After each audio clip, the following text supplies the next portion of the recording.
Fair and square में आपका स्वागत है। हमारे आज के मेहमान हैं इंडियन नेशनल लोकदल के युवा नेता Dushyant Chautala. Welcome on fair and square Dushyant Chautala. Thank you. 1 साल हो गया है पूरा इंडियन नेशनल लोकदल के top leaders Shri Om Prakash Chautala and mister Ajay Chautala की कन्विक्शन को। आपकी पार्टी ने ये झटका कैसे 1 साल में इसको अब्जॉर्ब किया है या संभाला है? देखिए, 16 जनवरी 2013 को हमें कन्विक्ट किया गया और 22 जनवरी 2013 को हमें सज़ा सुनवाई गई। कांग्रेस ने उस दिन हम पे आरोप लगाए कि हमने रिश्वत ली, हमने क्षेत्रवाद किया, हमने परिवारवाद किया। उनके 3 सवाल उठे और तीनों का नतीजा कोर्ट की जजमेंट ने दिया, जहां जज ने बहुत स्पष्ट शब्दों में लिखा था कि चौधरी ओम प्रकाश चौटाला या अन्य सभी 55 लोगों ने 1 रुपये में का भी लेन देन नहीं किया। जहाँ बात क्षेत्रवाद की आई, लोगों ने हम पे आरोप लगाए कि इनने सिरसा के बच्चे लगाए। हमारे खुद के चौटाला गांव के 92 बच्चों ने इसके अंदर जेबीटी के लिए अप्लाई किया था, एक बच्चे को भी रोज़गार नहीं मिला। जहाँ बात आती है कि क्षेत्रवाद की, सिरसा जिले के 122 लोग लगे, जहाँ मुख्यमंत्री का खुद का जो क्षेत्र है रोहतक, उसके 267 बच्चे लगे। और हमारा जिससे आसपास का लेना देना नहीं है, महेंद्रगढ़ अहीरवाल का क्षेत्र कहलाया जाता है, उसके लगभग 380 के आसपास बच्चों को रोज़गार दिया गया। जहाँ बात आई उनकी परिवारवाद की, आज 55 लोग तिहाड़ जेल के अंदर इस सज़ा के कारण बैठे हैं। 55 में से एक के परिवार का सदस्य भी इस पूरी भर्ती के अंदर नहीं लगा। तो जब 22 तारीख को हम कोर्ट से निकले और चौटाला साहब को जब ले जाया जा रहा था, तो लोगों ने कहा कि इनने देसी बम फेंके, इनने पुलिस वालों को पीटा। अखबारों में भी छपी, आई थिंक हिंदुस्तान टाइम्स के फ्रंट पेज पे एक आदमी चप्पल उठा के मार रहा था और उनने हिंदी में, इंग्लिश में हेडिंग दे रखी थी देसी बम। तो इस तरह के भी हमारे खिलाफ षड्यंत्र रचे गए। मगर 24 जनवरी 2013 को पार्टी दोबारा मैदान में उतरी। हमने जींद के मैदान से, जाट धर्मशाला का ग्राउंड था, और वहाँ पर कार्यकर्ता सम्मेलन किया, जहाँ कार्यकर्ताओं को एक चीज़ सिखाई गई कि ये कोर्ट का जजमेंट है और हमें कोर्ट के ख़िलाफ़ कुछ नहीं करना। हमारा लड़ाई जो है वो कांग्रेस के ख़िलाफ़ है। और हमने जींद के मैदान से ये साबित कर दिया। उस दिन लगभग 40-45 हज़ार लोग थे और जोश लोगों में ये था कि बैठने की जगह नहीं थी, तो मोबाइल टावर्स पे भी खड़े हो गए थे। आपकी पार्टी खासकर उनकी स्ट्रेंथ्स को मिस तो करती होगी। जब हमें 16 तारीख को उनको जेल ले जाया गया, तो मेरे को 17 तारीख से पिताजी से, दादाजी से मिलने का मौका मिला। तो जब चौटाला साहब ने हमें एक चीज़ बोली थी कि INLD कोई पार्टी नहीं है, एक संस्था है, और मैं रहूं ना रहूं, इंडियन नेशनल लोकदल हमेशा रहेगी। कई अखबारों ने भी उस चीज़ को लिखा और वर्करों में उस चीज़ के बाद सहानुभूति आई। सो आज आपकी पार्टी स्ट्रांग हुई है कि डाउन गई है? बिल्कुल स्ट्रांग हुई है। अगर आप उठाकर देखेंगे तो पिछले 1 सालों में हमने पोल खोल अभियान चलाए, कार्यकर्ता सम्मेलन चलाए, सिग्नेचर कैंपेन चलाए, जिसमें 17 लाख लोगों ने हमारा समर्थन दिया। बूथ लेवल की जब बात आती है तो बूथ लेवल की कमेटीज़ पे हम गए और हमने मेंबर बनाने लगे, तो 3.5 लाख तो हमारे पास बूथ एजेंट है आज के दिन पार्टी में। हिंदुस्तान में ऐसा कोई संगठन नहीं होगा जिसके पास बूथ लेवल पे आईडीज़ के साथ एजेंट है जो बूथ पे अपना काम करते हैं। और सब कार्यकर्ता ये संकल्प ले रहे हैं कि आने वाले चुनावों में, चाहे वो लोकसभा के हो, विधानसभा के हो, चौधरी ओम प्रकाश चौटाला को हरियाणा का चीफ मिनिस्टर बनाना है और सभी 10 की 10 लोकसभा सीटों पर इंडियन नेशनल लोकदल को विजयी बनाना है। दुष्यंत, आपकी उम्र सिर्फ 24 साल है, इतनी जल्दी पॉलिटिक्स में आ गए। मेरे से अक्सर ये सवाल पूछा जाता है कि आप 24-25 साल के हो और आप राजनीति में इतने एक्टिव हो। मैं आपको बताना चाहूँगा कोई मैं आज से नहीं हूँ। मैं 8 साल का था 96 के अंदर, जब मुझे मौका मिला था चौधरी देवीलाल के लिए। 1 नहीं 8 दिन मैंने रात को, शाम को 5 बजे से लेकर रात को 9 बजे तक रोहतक की गली गली में हमने डोर टू डोर किया था। मैं 13 साल का था, हम भिवानी इलेक्शंस में गए जब अजय सिंह चौटाला जी भिवानी से जीते। हम 17 साल के थे, चौटाला साहब के नरवाना के इलेक्शन थे। मेरे को याद है मैं 19 का था, 20 का था। एक चुनाव नहीं, हमने कई चुनाव देखे हैं। और मैं तो जब स्कूल में पढ़ता था और छुट्टियां मिलती थी, तब भी हम गांव में जाकर लोगों के बीच में रहते थे। बट अब स्कूल के बाद तो अमेरिका पढ़ने चले गए थे। बिल्कुल, तो अमेरिका से जब भी मैं महीने 2 महीने की छुट्टियों में आता था, कोई ये नहीं था कि मैं अपने दोस्तों के साथ कहीं घूमने जा रहा हूँ। हमारा परिवार हमारे कार्यकर्ता हैं और निरंतर, कोई आज से नहीं, हम पिछले कई सालों से और कई जनरेशन से लोगों के बीच में रहे हैं और लोगों को अपने साथ लाकर, कंधे से कंधा मिलाकर राजनीति में चलना भी सिखाया है। अगर आप हरियाणा ही नहीं, देश का इतिहास उठा लीजिए, चौधरी देवीलाल के साथ जो राजनीति में लोग आए, आज वो पूरे इंडिया के अंदर अपना परचम लहरा रहे हैं। कुछ यूजुअली जो पॉलिटिकल फैमिलीज होती हैं उनका एक स्मूथ ट्रांजिशन होता है नेक्स्ट जनरेशन का, बट आपका कुछ ज़्यादा ही अब्रप्ट लग रहा है, क्योंकि ये सर्कमस्टांसेस करके आपको आना पड़ा। मैं तो आपको यही तो चीज़ बताना चाह रहा हूँ। जब डॉक्टर अजय सिंह चौटाला जी भिवानी लोकसभा से चुनाव लड़े थे 2009 के अंदर, जब मुझे 4 विधानसभा का प्रभारी बनाया गया, महेंद्रगढ़ जिला जो भिवानी लोकसभा के अंदर अब आया है उसका मैं प्रभारी था, और लगभग 212 गाँव मैंने एक बार नहीं 2 बार 40 दिनों में किए थे। जब विधानसभा चुनाव आए तो डवाली का मैं प्रभारी था और उचाना का मैं प्रभारी था, दोनों सीटों पर हम विजयी हुए। जब डॉक्टर अजय सिंह चौटाला ने हिसार से बाई इलेक्शन लड़ा, जब मेरे पास 4 हल्के थे। और सो पॉलिटिक्स में हमेशा इंक्लाइंड थे? बिल्कुल रहे हैं। आपने कभी कोई और करियर नहीं सोचा, खासकर अगर अमेरिका पढ़ने गए हैं? कभी पायलट बनने की सोचते थे, कभी आर्मी ज्वाइन करने की सोची, निरंतर सोच रही है। मगर कहीं ना कहीं being a family that has been into politics not from one, that's the 4th generation in what I M.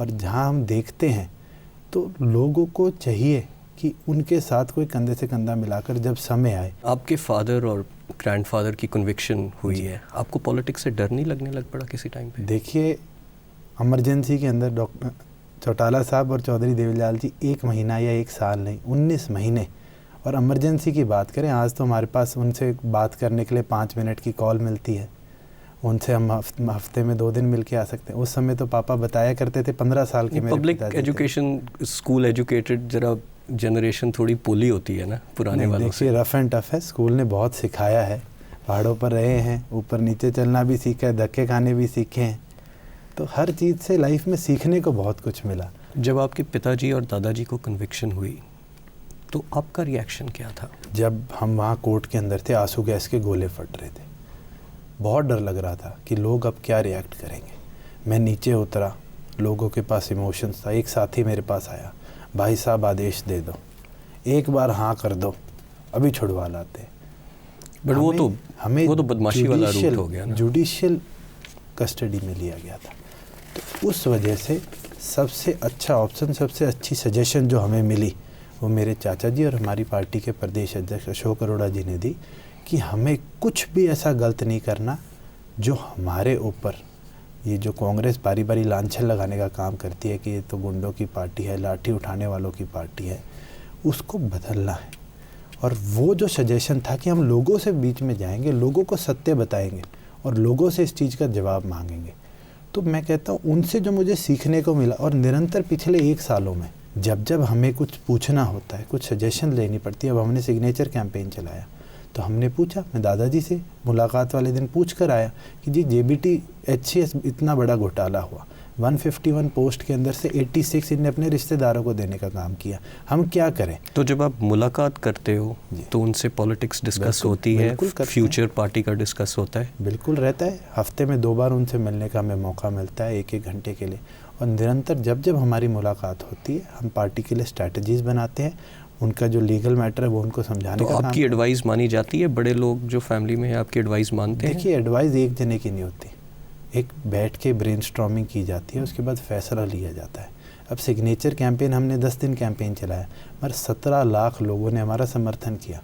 लोग कहते थे तो बस में चढ़ गए, ट्रेन में चढ़ गए, आज 17 लाख लोग हरियाणा के हैं जो इस मुहिम में हमारे साथ जुड़े, और जिन तक हमने ये चीज़ पहुंचाई कि मुख्यमंत्री ने किस तरह अपने भाई भतीजों को, रिश्तेदारों को, अपने चाहते अफसरों के बच्चों को रोज़गार दिया। तो जब लोगों ने जाना इस चीज़ को तो लोगों में रोष आया। उसके डर से मुख्यमंत्री ने रोहतक के अंदर धारा 144 लगाई, हमारी एंट्री पर प्रतिबंध लगा दिया। DC रोहतक ने मुझे फ़ोन पर बोला कि आप मानसरोवर पार्क की परमिशन लीजिए और वहाँ पर अनशन पर बैठिए। जब हमने परमिशन के लिए लड़ाई लड़ी, हमने परमिशन में डाला कि हमें बापू पार्क या मेडिकल मोड़ जहाँ चौधरी देवीलाल की प्रतिमा है, या फिर हमें मानसरोवर पार्क दिया जाए। जब कहते हैं कि शहर से 6 किलोमीटर दूर राजीव गांधी स्टेडियम है, आप वहाँ पर जाइए, वहाँ पर भी अगर 5000 से एक आदमी ऊपर आता है तो आपको धरने से उठा दिया जाएगा, अगर 500 से एक गाड़ी ज़्यादा आती है तो आपको धरने से उठा दिया जाएगा। ऐसे प्रतिबंध लगाकर कहते हैं कि पहले आप हुड्डा से परमिशन लीजिए, अगर हुड्डा आपको अप्रूव करेगा जब आप वहाँ धरने पर बैठ सकते। तो आप जब जाते हो लोगों के बीच में, आप लास्ट 1 साल में काफ़ी टूर कर रहे हो हर एक जगह, लोग एक 24-25 साल के लड़के को कितना सीरियसली लेते हैं? बिल्कुल सीरियसली लेते हैं। जब हम उनके सुख दुख में उनके साथ खड़े रहते हैं तो जो चीज़ हम बताते हैं उसको लोग ध्यान से सुनते हैं। INLD का इलेक्शन ट्रैक रिकॉर्ड काफ़ी पुअर है लास्ट 10 साल में, लोकसभा में एक भी सीट नहीं है। एक इम्प्रेशन है कि INLD की पार्टी में बदमाशी फैक्टर बहुत गिना जाता है। ये चैलेंज को आप कुछ देखते हैं कि आपने कैसे चेंज करना है? आपको इतिहास बताता हूँ। ये बदमाशी ना तो कभी रही है और ना हमने कभी गुंडागर्दी करी है। ये सिर्फ एक कांग्रेस का प्रचार है जो INLD के खिलाफ हमेशा से रहा है। आप महम कांड की बात कर लीजिए, वहाँ पर ना तो चौटाला साहब थे, ना अभय सिंह जी थे, ना अजय सिंह जी थे। अखबारों में छपा कि चौटाला साहब को सजा होगी उस मुकदमे में। तो इस तरह से गलत प्रचार कांग्रेस पार्टी हमेशा से। बट आप एक यंगस्टर हो, इसको कैसे चेंज करने की कोशिश कर रहे हो? हम तो यूथ के अंदर जाते हैं, युवाओं से बात करते हैं। आज के दिन सोशल मीडिया एक बहुत अच्छा माध्यम है। फेसबुक के थ्रू, ट्विटर के थ्रू हम उनसे इंटरेक्ट करते हैं। बहुत से नए युवा जो कॉलेज के अंदर आज के दिन आए हैं, उनको सबको 5 साल बाद, 2 साल बाद रोज़गार चाहिए। सरकार ने हरियाणा के अंदर एक रोज़गार नहीं बनाने का काम किया। अगर आप प्राइवेट की बात करिए, बड़ी बड़ी इंडस्ट्रीज़, मारुति उठा लीजिए, हीरो होंडा उठा लीजिए, होंडा उठा लीजिए, सब कंपनीज़ ने हरियाणा को छोड़ने का काम किया। चौटाला साहब जब मुख्यमंत्री थे, हमारे पास अब तक MOU है। BMW ने लगभग 125 एकड़ के अंदर अपना मैन्युफैक्चरिंग प्लांट लगाना। बट आप as youngster at a personal level, आप हो, आपके ब्रदर हैं छोटे, तो आप इस पार्टी में क्या चेंज लाना चाहते हैं? आप रियलाइज़ करते हैं कि कुछ मिस्टेक्स हुई हैं जो चेंज करने की ज़रूरत है? देखिए, मिस्टेक्स नहीं हुई, मैं ये नहीं बोल सकता। जो चीज़ हमने लोगों से वादा किया था उसको पूरा करने का काम किया। मगर जैसे वैट लगाया गया चौधरी ओम प्रकाश चौटाला द्वारा, कांग्रेस ने उसका प्रचार किया कि चौटाला टैक्स लगा दिया, ये तो खुद लेके जाते हैं, अब प्रोडक्ट्स में पैसे आएंगे। इनने प्रचार किया, हरियाणा की जनता ने सच्ची में उस चीज़ को, कहीं पे उनका प्रचार they been able to market that. So आपकी कोई फेलियर है कि आपने अपनी बात नहीं रख सके? उन्होंने प्रचार अगर किया, उस समय मीडिया इतना स्ट्रांग नहीं था, हम मानते हैं। अगर आज जैसा मीडिया हो, हरियाणा के अंदर इतने चैनल्स हैं, इतने न्यूज़पेपर्स हैं, उस समय तो चैनल भी नहीं होता था हरियाणा के लिए। नेशनल मीडिया इन मुद्दों को उठाते हैं। बट आप ये बार बार बातें कर रहे हैं कि कांग्रेस ने ये प्रचार किया, बट आप अपनी पार्टी में कुछ चैलेंजेस क्या देखते हैं जो आपको लगता है कि ठीक करने की ज़रूरत है? चैलेंजेस ओवरकम हुए हैं। पिछले दिनों जो हमारे खिलाफ पार्टी के अंदर षड्यंत्र करते थे लोग, वो हमारी पार्टी छोड़कर भी गए क्योंकि उनको दिखा उनका भविष्य नहीं है। नए युवाओं को हमने पिछली बार टिकट्स दी, 15 युवाओं को दी, आज उनमें से 5 विधायक बनकर बैठे हैं। आने वाले समय में भी हम महिलाओं को, युवाओं को इसी तरह आगे लेकर आएंगे, क्योंकि आने वाली जो जनरेशन है वो ये ज़रूर चाहती है कि हमारी उम्र का हमारा साथी हो जो विधानसभा में बैठा हो। किस किस्म की आइडियोलॉजी आप इस टाइम इलेक्शन में लेकर जाना चाहते हैं? एक तो ये बहुत चेंजेस आ गए हैं पॉलिटिक्स में। आपकी पार्टी एक मोस्टली फार्मर्स या एक जाट कम्युनिटी को के साथ आइडेंटिफाई की जाती है, बट आज पॉलिटिक्स में बहुत चेंज आ गया है। पीपल आजकल इकोनॉमिक प्रॉस्पेरिटी बिल्कुल, मैं आपको बताना चाहूँगा, being in the youth wing of the party and working for it, मैं इतना बोलना चाहता हूँ कि युवाओं के लिए मैं ज़रूर बात कर सकता हूँ। जहाँ युवा की बात करते हैं हम, अगर आप देखेंगे तो युवा इंडियन नेशनल लोकदल ने हर महीने अपने सभी प्रधानों को, सभी वर्करों को एकजुट करने का काम किया है। अब हम पूरे प्रदेश के अंदर सेमिनार लगाएंगे सभी 90 की 90 विधानसभा सीटों में अगले 15 दिनों के लिए। उसके अंदर हम युवा का बैठकर उनसे सजेशंस लेंगे कि हम हमारे घोषणा पत्र में, हमारी इम्प्लीमेंटेशन में ऐसा क्या ला सकते हैं जिसको हम युवाओं के लिए अपलिफ्ट कर सकें। हरियाणा के अंदर क्या हुआ है, मुख्यमंत्री ने कहा कि 90 स्टेडियम बना दिए गए, 138 करोड़ की एडवर्टाइजमेंट टीवी पर चलाई गई। नतीजा क्या है कि एक स्टेडियम बना 38 करोड़ का रोहतक के अंदर राजीव गांधी जी के नाम पर। उसके सिवाय पूरे हरियाणा में स्पोर्ट्स के लिए कुछ नहीं मुख्यमंत्री ने किया। जहां रोज़गार की बात आती है, प्राइवेट और पब्लिक सेक्टर बैलेंस्ड हो जब काम होता है। आज के दिन गुड़गांव के अगर आप प्राइवेट सेक्टर को उठाकर देखेंगे तो IT सेक्टर में हरियाणा के केवल 8 से 9% लोग काम करते हैं। 91% लोग जो उस सेक्टर के अंदर काम करते हैं वो लोग अदर स्टेट से आते हैं। हमारे लोगों के लिए हरियाणा के अंदर रोज़गार सुरक्षित ही नहीं है। प्राइवेट कंपनीज़ पे अगर सरकारी इम्प्लीमेंटेशन कर दे कि आपको 50 to 55% मैंडेटरी स्टेट कोटा रखना पड़ेगा, जिसके अंदर आप हरियाणा के बच्चों को जो मेरिट पर हैं उनको रोज़गार दोगे। एजुकेशन सिस्टम को आप हरियाणा के उठाकर देखो तो आज 7 हमारे यहाँ यूनिवर्सिटीज़ हैं सरकारी, और 7 यूनिवर्सिटीज़ के अंदर जो वाइस चांसलर है उनमें से एक वाइस चांसलर भी यूजीसी की नॉर्म्स नहीं पूरी करता, एक भी एजुकेशनिस्ट नहीं है। बल्कि वाईएमसीए का जो वाइस चांसलर है उसका तो ऑनलाइन बायोडाटा आप पढ़ेंगे तो लिखता है I am a BTech from this college, my wife is MTech and she is a principal of this college and my brother in law is electricity minister of Haryana captain Ajay Yadav. हैरानी की बात है कि ऐसे लोगों को वाइस चांसलर अपॉइंट कर दिया गया। ये मैं फिर से ये बात रिपीट कर रहा हूँ कि ये तो आप एक इशू बता रहे हैं कि जो कि कमियाँ हैं गवर्नमेंट में, बट आईएनएलडी अपनी कमियों को कैसे आइडेंटिफाई करके उस चैलेंजेस को कैसे पूरा करेगा? आफ्टर ऑल आपकी पार्टी में भी कुछ कमियाँ होंगी, आप एक यंग लीडर हैं, आप देखते होंगे कि आफ्टर ऑल जनरेशनल चेंज है कि आपने कोई आइडेंटिफाई की हैं कोई कमी है अपनी पार्टी में? बिल्कुल की है। हमारी यूथ विंग पिछले 10 सालों से बड़ी आप कह सकते हो काम नहीं करती थी, क्योंकि my father was working with the youth wing before then my चाचा केम। और जब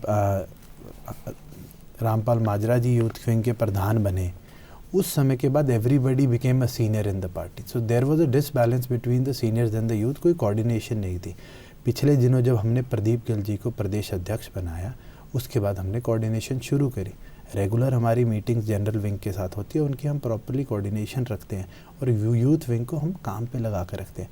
क्योंकि आप देखेंगे तो हरियाणा का 40% वोटर युवा है जो बिलो 35 और 18 से ऊपर है, और वो लोग सबसे ज़्यादा चुनाव में काम कर सकते हैं। जब जब बड़े बदलाव आए हैं, आप हमारी 2000 की सरकार को उठाकर देख लीजिए। अभय सिंह चौटाला जी उस समय यूथ विंग के साथ काम कर रहे थे, उस समय हमारी सरकार बनी।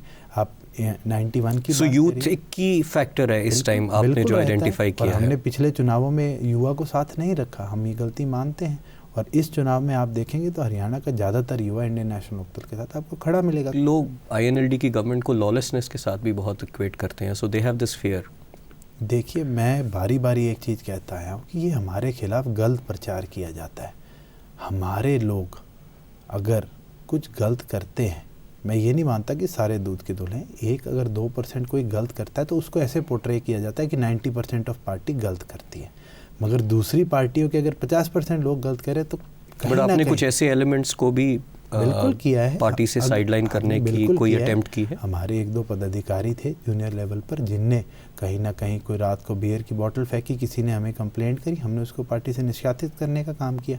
तो जो आदमी चौधरी देवीलाल की नीतियों का सम्मान नहीं कर सकता उसका इंडियन नेशनल लोकदल के अंदर जगह नहीं। सो इन दी कमिंग इलेक्शंस, जो लोकसभा की इलेक्शंस है, आपका किसी पार्टी के साथ टाई अप भी हो रहा है? क्योंकि एक टॉक भी चल रही थी कि शायद आप बीजेपी के साथ आपका टाई हुआ, बादल साहब भी कोशिश कर रहे हैं। बड़ा बारी बारी साफ कर दिया है कि हरियाणा के अंदर सभी 10 लोकसभा सीटों पर, सभी 90 विधानसभा सीटों पर, क्योंकि 2014 में हमारे दोनों चुनाव हैं, इंडियन नेशनल लोकदल अपने दमखम पर लड़ेगी।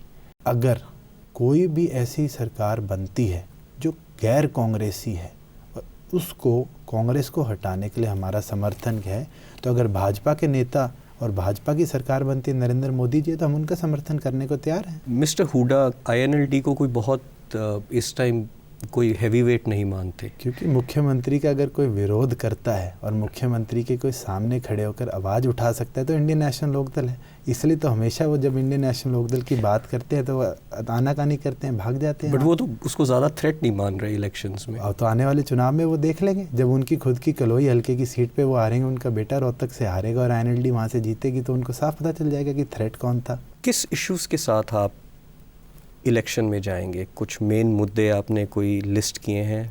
बिल्कुल है। सबसे पहला हरियाणा के अंदर जो प्रॉब्लम है वो है अनएम्प्लॉयमेंट की। युवा की अगर मैं बात करता हूँ सबसे बड़ी प्रॉब्लम है। दूसरी है इलेक्ट्रिसिटी की। आज के दिन मुख्यमंत्री ने पहले क्या किया, बिल्स बढ़ा दिए। पहले तो लूट मचाई और उस पे फिर अब 200 रुपये की छूट दे दी। तो ये तो लूट पे छूट देने का काम करते हैं। आप टोल टैक्स की बात कर लीजिए, गुड़गांव के अंदर 2 टोल टैक्स हैं और डिस्टेंस ऑफ 27 किलोमीटर्स है। जो नेशनल हाईवे अथॉरिटी की जो रूल बुक है वो कहती है 40 किलोमीटर के अंदर आप टोल नहीं लगा सकते। सरकारी एक्विजिशन पहले अगर 2004 से पहले आप उठाकर देखेंगे तो केवल 7,500 एकड़ ज़मीन हरियाणा सरकार ने एक्वायर करी थी। पिछले सालों में 55,000 एकड़ से ज़्यादा सेक्शन 4 हरियाणा सरकार ने लगाने का काम किया, जिसको उसके बाद private vector. But with the 2 convictions, जी, जो करप्शन का मुद्दा है, समहाउ वो लगता है कि आईएनएलडी उस मुद्दे पे देखिए इस पार्टी हम गवर्नमेंट को फाइट नहीं कर सकती। बहुत साफ बारी बारी बोल चुके कि हम पे आरोप नहीं लगा करप्शन का। Corruption is not an allegation on us. अगर आप बात करें, हम पे आरोप लगा कि इनने अपने लोगों को रोज़गार दिया, वो भी कोर्ट में गलत प्रूव हुआ है।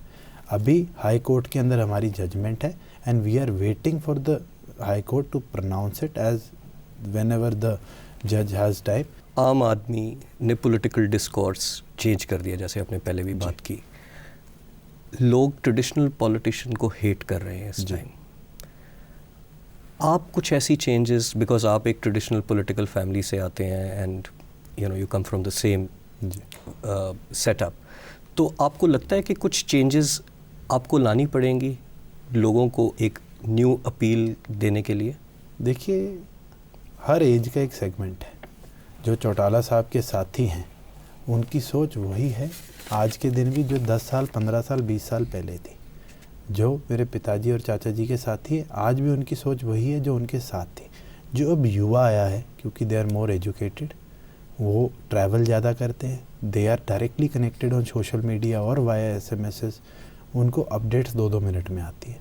तो ज़रूर इंडियन नेशनल लोकदल, चाहे हमारी पार्टी की लीडरशिप हो, everybody is trying to get a smartphone, everybody is trying to be on the social media, कि हम जो एक बैरियर क्रिएट हो चुका है आज, जो 25 साल का और 45 साल का आदमी, जो 20 साल का बैरियर है बीच के अंदर, उसकी बैरियर को हम किस तरह तोड़ सके और किस तरह हर फील्ड को हम प्रॉपर्ली टारगेट कर सकें। आपने एक स्टेटमेंट दी थी कि जो आम आदमी पार्टी है ये चौधरी देवीलाल की ही फ़िलॉसफी है जो फॉलो कर रही है। बिल्कुल, अगर आप बात उठाकर देखें, जहाँ ये जनता दरबार की बात करते हैं, चौधरी देवीलाल वो व्यक्ति थे जिनने एसपीडीसी, जहाँ पढ़ा लिखा आदमी भी जिसके ऑफिस में जाने से कतराता था, उसको चौपाल में लाकर बिठा दिया था, नीम के पेड़ के नीचे लाकर बिठा दिया था। पर चौधरी देवीलाल की पॉलिटिक्स ज़्यादा जाट और फार्मर ओरिएंटेड थी। एटलीस्ट जो आप है, इसने it has cut across all तक एक चीज़ नहीं समझ आई, बुढ़ापा पेंशन मिली, मुझे बताइए कि क्या वो एक कुम्हार जाति के व्यक्ति को नहीं मिली? क्या वो एक ब्राह्मण को नहीं मिली? हर बुज़ुर्ग को पेंशन मिली। जहाँ चौधरी देवीलाल ने बेरोज़गारी भत्ता देने की बात करी, सारे कहते हैं जाटों को मिली। मुझे बताइए, बेरोज़गार तो अगर आपका भाई भी होगा उसको भी मिलेगी, अगर किसी कुम्हार का भाई भी होगा उसको भी मिलेगी, अगर किसी बैकवर्ड का बच्चा होगा उसको भी मिलेगी। चौधरी देवीलाल की बनाई हुई कोई भी पॉलिसी एक जाति विशेष के लिए नहीं थी। चौटाला साहब की जब सरकार बनी उस समय हमने चुंगी टैक्स माफ़ किया। मुझे बताइए, चुंगी के अंदर क्या सिर्फ जाटों के ट्रैक्टर जाया करते थे? हर व्यक्ति जो चुंगी क्रॉस करता था उसको टैक्स देना पड़ता था। सिर्फ एक ये सोच बना दी। सो आप कह रहे हैं इट इज़ रॉन्ग टू से कि आईएनएलडी एक सिर्फ जाट्स की बिरादरी की पार्टी, और हमारी पार्टी के अंदर अगर आपने पिछले 1 साल का ट्रैक रिकॉर्ड देखा है, जितने नेता जुड़े हैं मेजॉरिटी अदर कास्ट से आए हैं। मांगेराम गुप्ता जी हैं, वो बनिया कम्युनिटी, क्योंकि एक परसेप्शन है कि आईएनएलडी सिंपैथी वोट लेने की कोशिश कर रहा है because of these convictions from the Jat community. देखिए, मैं बहुत साफ कह चुका हूँ कि लोग हमारे साथ हैं इसलिए क्योंकि हमारे साथ अन्याय हुआ है, हमारे को फंसाया गया, और वो हरियाणा का बच्चा बच्चा जानता है। अगर लोग हमारे साथ जुड़ेंगे, हमारी जिताएंगे, तो वो लोगों का साथ और समर्थन होगा। एक हरियाणा की पॉलिटिक्स में एक डायनेस्टिक पॉलिटिक्स आ गई है। एक आप अगर चौधरी बंसीलाल की फैमिली ले लीजिए, मिस्टर हुडा की फैमिली ले लीजिए, चौधरी देवीलाल की फैमिली ले लीजिए, चौधरी भजनलाल की फैमिली ले लीजिए, तो अब सारे नई जनरेशन आ गई है, किसी की 3rd है, किसी की 4th है, बट आप सारे लगता है कि यंगस्टर्स सेम ग्रीवियंसेस आगे लेकर अपना पॉलिटिकल डिस्कोर्स कर रहे हैं। ये कभी चेंज आएगा? अगर आप पूरे इंडिया को उठाकर देखेंगे तो regional parties are getting stronger, और जो सेंट्रलाइज पार्टीज़ हैं, जो सेंट्रल लेवल पर काम करती है, चाहे बीएसपी की बात कर लीजिए, कांग्रेस की बात कर लीजिए, बीजेपी की बात कर लीजिए, Delhi was lacking a regional party. Aam Aadmi party came as a regional party and you saw the action. You think it's going to be a regional party only? It's going to be limited to that? It is every state, because जो आम आदमी तो कह रहा है 400 सीटें लड़ेंगे। अब जाएंगे ना, जब उनने बात करी थी मैदान में उतरने की, जब दिल्ली की करी थी, दिल्ली की जनता ने उनका साथ। आईएनएलडी 400 सीटें पे थोड़ा ना लड़ती है। नहीं, आईएनएलडी लड़ी है। राजस्थान में हम गए, हमारे 6 विधायक थे जब चौधरी देवीलाल जी इस देश के ऊपर प्रधानमंत्री बने। हमारे 12 या 16 सांसद थे राजस्थान के अंदर, हमने दिल्ली के अंदर सांसद बनाए हैं, जनता दल में थे जब हम। तो निरंतर हम लोगों के बीच में रहे हैं, और जहाँ बात आती है परिवार की, लोग उसके साथ चलते हैं जो लोगों के बीच में रहता है। बहुत सी डायनेस्टीज़ आई और चली गई, सर्वाइव उनने किया जो आम आदमी के बीच में बैठकर आम आदमी की समस्या को सुनकर उनको पूरा करवाने का काम करता है। What is the position of INLD regarding women? आपकी कितनी women representation है पार्टी में, या आप इलेक्शंस में देना चाहते हैं? इनफैक्ट राहुल गांधी ने तो अपने वो चौटाला कॉन्क्लेव में कहा था कि 50% चीफ मिनिस्टर्स होने चाहिए। चलिए अच्छा है, उनने कहा। चौटाला साहब ने सबसे पहले जब वुमेन रिजर्वेशन की बात 2008 के अंदर भारत में आई थी, तो 2010 में उन्होंने अनाउंस कर दिया था, जब बिल पास भी नहीं हुआ था उस समय अनाउंस कर दिया था कि INLD 33% महिलाओं को टिकट देगी। अगर हमारी पार्टी का 33% हिस्सा महिलाओं को दे सकते हैं, उससे ज़्यादा तो कोई पार्टी भी महिलाओं के लिए नहीं करती। नहीं दी थी कि आने वाले चुनाव में हम देंगे 33% टू वुमेन, और 33% हम कोशिश करेंगे युवाओं को दें। आपकी फैमिली से कोई लेडी नहीं इलेक्शन लड़ती, बट कोई प्लान है लोकसभा में इस टाइम?